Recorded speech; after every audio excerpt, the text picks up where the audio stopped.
bright kids who can point out San Jose, San Francisco from the world map struggle to point out where is Siachen, where we have been fighting for the last 3.5 decades. I'm sure you guys all know where Siachen is, right? It's only those kids who don't know. While in the past, our lack of knowledge of our own army would have been shameful and sad, right now it is suicidal. And let me tell you why. When I joined the army, I came from a fairly conventional background, a South Indian family, and we had this whole construct of jhuta, and you can't drink from someone else's cup or eat from someone else's plate. And it was more to do with, I think, tradition rather than caste or discrimination, but you had a sense that you were different from the others. So imagine my shock that when I joined the army, we were given this one enamel mug, and that mug was your coffee mug, it was your shaving mug, it was your bathing mug, and it was your every other mug. You got it. And then got a little worse because it's a regulation issue. So despite scratching your name on it, they would get interchanged. And so you could be drinking your coffee from someone else's every other mug. And that might sound weird to you, but for us it was battle inoculation, because before you knew it, someone else's blood could be coursing through your veins.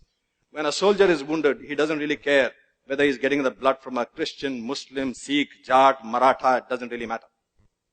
And that way, the Indian Armed Forces is an amazing place.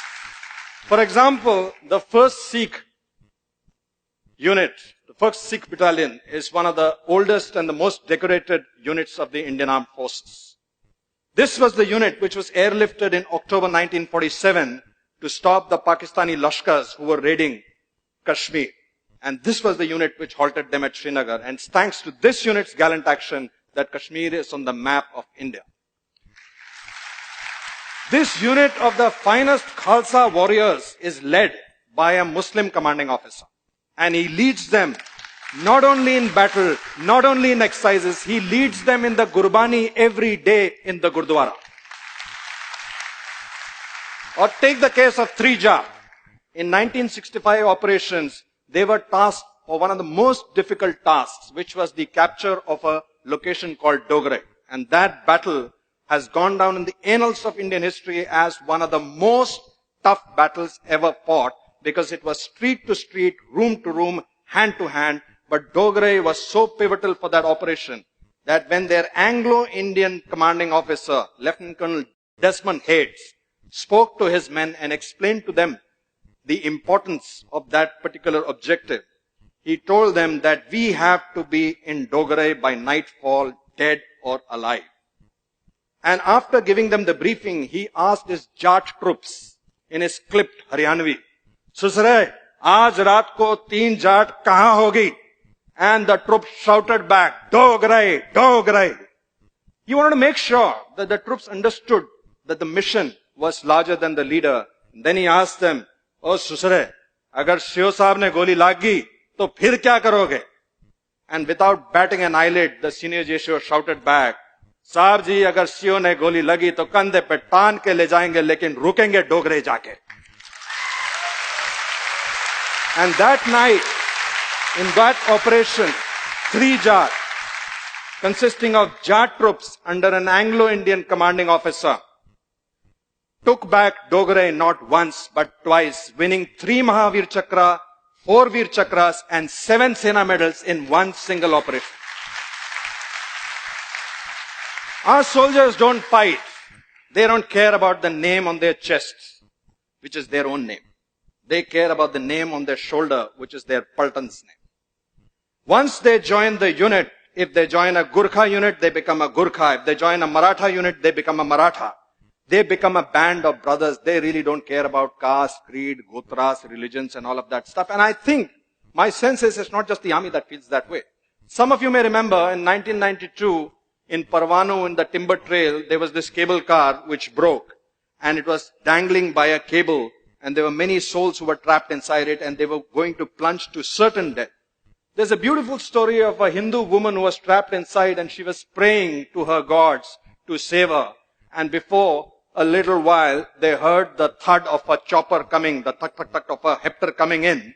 And that Hepter was being flown by squadron leader Pali Major, who went on to become the air chief of the Indian Air Force. And from that Hepter, The para-commando, first para-commando unit, a legendary para-commando, Captain Ivan Krasto, slithered down and entered into the cable car and saved the lives of the people inside. Now here's something really funny.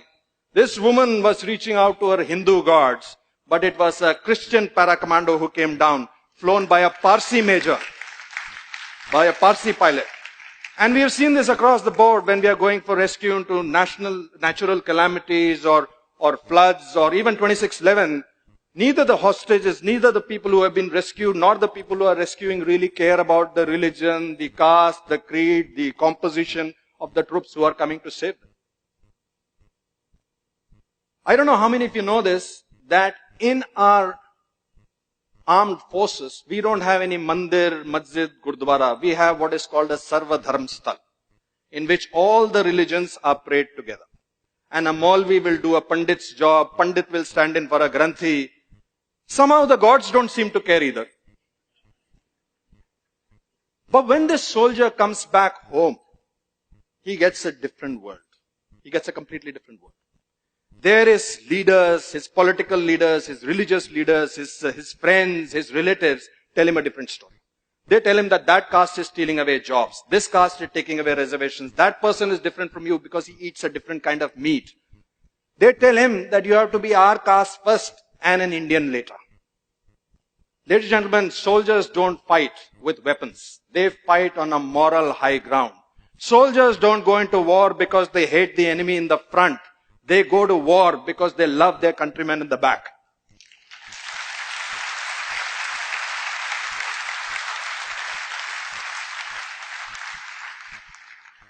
Leaders across spectrums have their own agendas. Some people want to win elections, some people want to get more power, and some people genuinely want to do good for their own communities. But we, as citizens, have to realize one thing.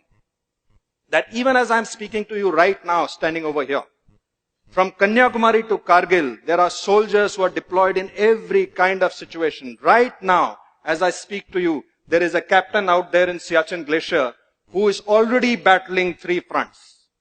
He has got a front of a very determined enemy. He has got a front of a very horrible weather which claims lives almost on a daily basis. And he is battling the front of the nonsense going on in Delhi with Jantar Mantar, with veterans fighting the government, government fighting the veterans. I beg of you, let's not open a 4th front for him. Let's not forget that the strength of this country, which is symbolized by your armed forces, is the unity of its diversity. Let's not forget that. Jai Hind! Jai Hind! Thank you. Thank you. Thank you.